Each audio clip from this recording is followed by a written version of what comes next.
National Weather Service in Tulsa has issued a severe thunderstorm warning for central Crawford County in northwestern Arkansas until 7 p.m. Central Daylight Time.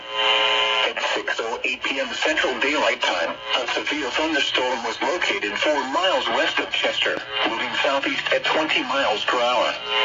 Expected hazards include 60 miles per hour wind gusts and quarter-size hail. This is a radar-indicated threat. The following impacts are expected. Hail damage to vehicles is expected. Expect wind damage to roofs, siding, and trees. Locations in or near the path include Shadawville, Mount Ainwood, Alma, Mulberry, Dyer, Chester, Rudy, Lake Fort Smith, Kibler, Concord. This includes the following highways: Interstate 40 in Arkansas between mile markers 9 and 23. Interstate 49 between mile markers 22 and 38. For your protection, move to an interior room on the lowest floor of a building.